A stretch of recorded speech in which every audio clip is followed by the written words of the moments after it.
Hi, this is the Blackbear Prepper, and today I wanted to show you a stove I have mixed feelings about. I love the stove for what it does, but I also have a couple issues with it. One, I do really like the fact that it's really quiet as a white gas stove. It's amazingly quiet and amazingly fast.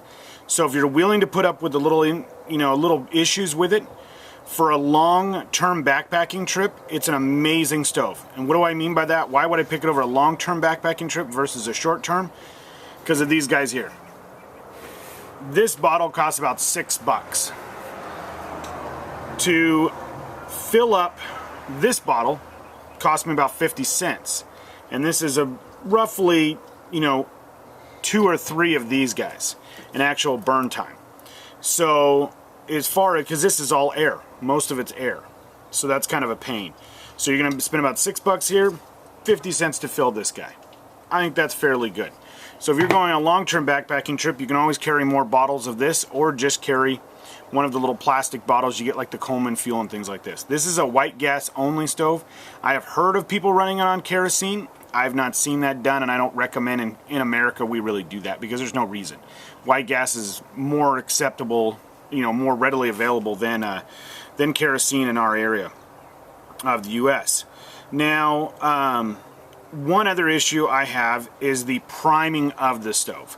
So if you're above the 50-degree mark, and they say 70, but I've had really good luck down to about 50 degrees, pretty easy, you do not need to prime the stove. The stove will basically prime itself just by pressurizing the stove. But if you're below 50, you do have to prime it, and there's not an easy way to do it like there is on the MSR stoves. So for a winter stove, I don't recommend it. I like the MSR stoves, especially because of their tri-brace here that works really good in the sand and the snow, but overall, it's very, very stable. It does awesome in the wind, and it is super, super fast. But I want to show you guys how to light it and then turn it off so you know how to do it, because there is a little bit of a procedure here. It is written on the other side of the bottles. Make sure that your valve is in the up position. This little dial right here, and I'm going to try to bring that up to you guys so you can see that. It has a run and start position on it. You want to make sure that's in the start position. You're going to want to make sure you pump it up 50 times, your first initial pump. And this is what pretty much, if you're in a situation where it's, what am I saying here? If you're in above the 50-degree range, it'll pretty much just fire right up without any priming whatsoever, which does save on fuel, which is kind of nice.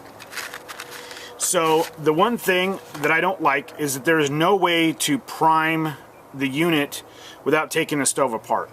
So what you can do is you can unscrew the hose here.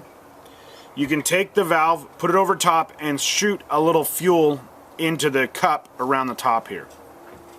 I don't like doing that, so I think it's worth carrying a little bottle here with a little bit of either alcohol or white gas in it, and you just take it and just pour a little in there. Just enough to kind of get things going, just a little bit in there.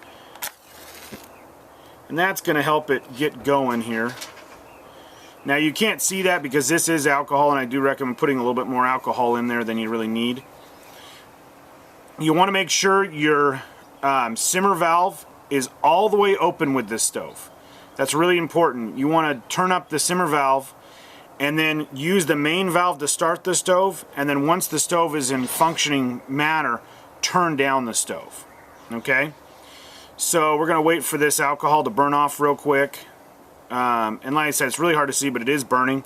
And I just put it just a little bit in there just to fill the cup area here. And that will help it get ignited. What we're trying to do is heat up our tube, just like we would on a Whisper Light or an MSR stove.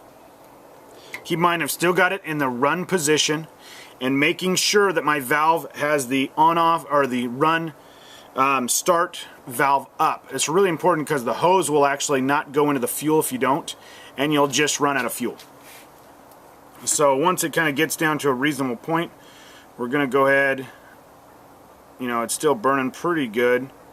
And we want to make sure, just like any other stove, that we wait until it's completely out, almost to the point of where it's out, like our regular MSRs. Now, if you use the white gas, you don't have to use quite as much, and it tends to work a little better. So what I'm going to do is, it's pretty warm now. The most important thing is whenever you use this stove, you make sure there's no fuel in the line when you first fire it up. So that's kind of important. So you're going to want to make sure, otherwise you'll end up with having leaking come out of the bottom of the stove. That's another problem I have with the stove, is if you don't follow the proper procedure, it does leak directly onto the ground. So make sure you're above snow, or you're above, you know, dirt or something like that. You don't put any kind of pan underneath it, because it will light up the whole stove. And you can kind of see the flames starting to kind of kick up here. But it does, if you're willing to put up with a little bit of trouble during the summertime, it's an amazing stove. It is probably the fastest boiling stove as far as liquid gas stoves I've ever seen. So what we're going to do now is we're really starting to kind of get a flame going here. We'll see if we can go ahead and crank her on here. Now, like I said, I've got the simmer valve all the way open.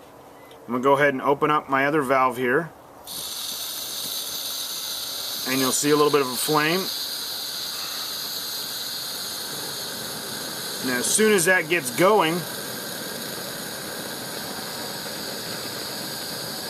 and I've got it, I'm going to talk a little louder here because it is loud, but keep in mind, if you've heard this, I can't even talk over my Dragonfly stoves. I've turned them all the way down to be able to talk like this, and this is up full blast. So as far as a nice, quiet camp stove, comparatively to liquid-fueled stoves, it's amazingly quiet. The other thing that's really nice is it does do awesome in the wind. Now what we're going to do is, now that the flame, and you can kind of see the flame is all nice and solid in there, we're going to go ahead and flip it to the run setting, which will make it really efficient. If you leave it on the start setting, it slows down it burns through a ton of fuel. So what we want to do at that time is go ahead and pump it about another 10 times. You can do 15 to 20. It's not really necessary, but you can. And you'll hear the flame as I go up, right about the 20 mark, really starts to kick up to where it's really cooking. Now, keep in mind, in the snow or cold weather below 50 degrees, you're going to want to give it a few more seconds before you do that. Now, what I'm going to do now is, now that I've got it all the way up, this has one of the best simmering systems on the market, hands down. I can sit there and turn it right down to nothing. I mean, just barely any flame whatsoever. And it does do an amazing job at that point, as long as you leave the valve up. I made a mistake on the last trip I was on where I had the valve flipped around because it didn't really work with what I was doing. Sorry, it sounds like we got a siren in the background here. But, you know, it simmers really, really nice, and it will keep that simmer. It cooks really well, and it is amazingly tough for the pot to slide off. It's got, it's got a good pot support versus some of the other ones out there. It does work on MSR fuel bottles. Now, I'm going to say that I've used it that way and I've not had any problems. Test it before you go out, and make sure if you get one of these stoves, you can find them on eBay right now for about 250 bucks. They are an amazing stove, much faster, and remember, fast means efficient. So if it's going to boil your water faster, it's less time you've got the stove on. It's more efficient because of that. Now, you can turn it way down.